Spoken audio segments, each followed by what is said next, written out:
मीरपुर नाम के शहर में तेजस अपनी पत्नी नीरू के साथ रहता था। पति पत्नी दोनों ही नौकरी करते थे। एक दिन तेजस गांव अपनी माँ के पास फोन करता है।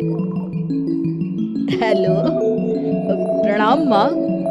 जीते रहो माँ। तुम दादी बनने वाली हो हैं? अरे वाह, ठीक है बेटा, मैं कल ही आती हूँ।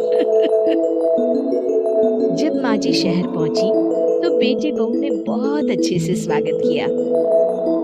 लीजिए माँ जी, चाय। अरे गर्मा गर्म पकोड़े ले आओ माँ के लिए। नीरू रसोई में गई और 2 मिनट में ही पकोड़े ले आई। जी, ये लीजिए। बहू जादू से बनाए हैं क्या? अभी तो रसोई में गई थी। यम्मी। माँ जी, शीला रसोई में पकोड़े तल रही है, मैं बस लेकर आई। हे भगवान, मेरा धर्म भ्रष्ट कर दिया तूने। अब तो गंगा जल से शुद्धिकरण करना होगा। दूसरे दिन, माँ जी, मैंने नाश्ता बना दिया है, ऑफिस जा रही हूँ। पर अभी तो घर का सारा काम पड़ा है। शीला आती ही होगी, झाड़ू पोछा बर्तन कपड़े वो सब कर लेगी। हमारे जमाने में घर का सारा काम हम ही करते थे। जी माँ जी, आप बहुत होशियार हैं, मैं घर ऑफिस दोनों नहीं संभाल पाती। तो जरूरत क्या है घर से बाहर जाकर चाकरी करने की?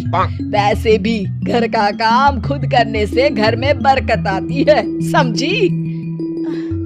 पर माँ जी, पर वर कुछ नहीं, इस महीने की पगार मिले फिर ऑफिस बंद। हाँ। रात को नीरू तेजस से कहती है, सुनिए जी, माँ जी बोल रही थी कि मैं नौकरी छोड़ दूं। वैसे ठीक ही तो है, अभी तुम्हें आराम की जरूरत है। फिर भी आराम कहाँ, शीला को छुड़ाने के लिए बोल रही थी। तो अब 24 घंटे में इतना काम तो कर ही सकती हो। पर जॉब पसंद है मुझे, घर पर मन नहीं लगेगा। अगले दिन जब दोनों ऑफिस के लिए निकल रहे थे, मेरी तो कोई कीमत ही नहीं है इस घर में। माँ जी, आजकल महंगाई बहुत है, रहन सहन भी बदल गया है, दोनों नौकरी करते हैं तभी ठीक रहता है। अच्छा, तू कहना क्या चाहती है? मेरा बेटा तुझे बिठा के खिला नहीं सकती, तू ही इस घर का खर्च चला रही है, हैं? नहीं माँ जी, मेरा वो मतलब नहीं था। मतलब खूब समझती हूँ, ये बाल धूप में सफेद नहीं किए मैंने। हाँ। अब तो ये रोज का काम हो गया था। तेजस भी रोज की झिकझिक से परेशान हो गया था। एक दिन उसने कहा, नीरू, वैसे भी तुम्हें मैटरनिटी लीव मिलने वाली है, तो अभी से ही छुट्टी ले लो। पर क्या, मेरी सैलरी अच्छी खासी है। आखिर नीरू ने रिजाइन कर दिया। जब बच्चा हुआ तो घर में सब बहुत खुश हुए। कुछ दिनों बाद तेजस फाइल देख रहा था। क्या हुआ तेजस, कुछ परेशान लग रहे हो? अब हाँ, वो हमारी जितनी सेविंग्स थी वो तो हॉस्पिटल में और छठी के फंक्शन में खत्म हो गई है नीरू।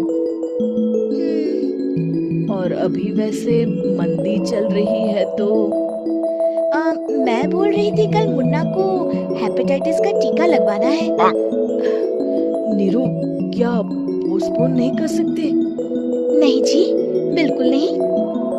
अब तेजस को समझ में आ रहा था कि उससे गलती हुई है। पैसों की कमी का असर घर के माहौल पर भी पड़ रहा था। अगले दिन, बेटा, मेरा चश्मा और ये दवाइयाँ ले आना, पर्चा देते हुए माँ जी ने कहा। जी। तेजस, मुन्ना के लिए दूध का डिब्बा और डायपर भी ले आना, और ये किराने के सामान की लिस्ट है, इसे भी लाना है। तेजस गुस्से में लिस्ट मरोड़कर फेंकता है और चिल्लाता है, पैसे क्या पेड़ पर उगते हैं? ये ले आना, वो ले आना। अरे, पर ये जरूरत का सामान ही है। वो गुस्से में बिना कुछ कहे ऑफिस चला गया। अरे, अरे लंच तो ले जाइए। नीरू दौड़कर डिब्बा पकड़ाती है। एक दिन खाना खाने के बाद, नीरू, अब तो मुन्ना कुछ बड़ा हो गया, तो अब तुम वापस ज्वाइन कर लो ना जॉब। पर इस रिसेशन में जॉब मिलना बहुत मुश्किल है। ट्राई तो करो। फिर मुन्ना, माँ जी है ना, और एक फुल टाइम मेड भी लगा लेंगे। पर माँ जी, उन्हें तो पसंद नहीं।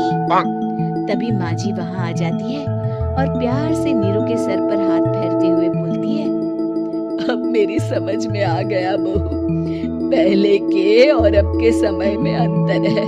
तुम काम शुरू करो, मुन्ना की जिम्मेदारी मेरी। मेरी प्यारी माँ जी, ये कहकर नीरू उनके गले लग गई। शिक्षा, परिवर्तन संसार का नियम है, हमें भी समय के साथ चलना चाहिए। उम्मीद है कि आपको हमारी ये कहानी पसंद आई होगी। कृपया हमारे चैनल को सब्सक्राइब करें और सभी अपडेट्स के लिए बेल आइकन जरूर क्लिक करें। और हाँ, वीडियो लाइक और शेयर करना मत भूलिएगा। Bye bye.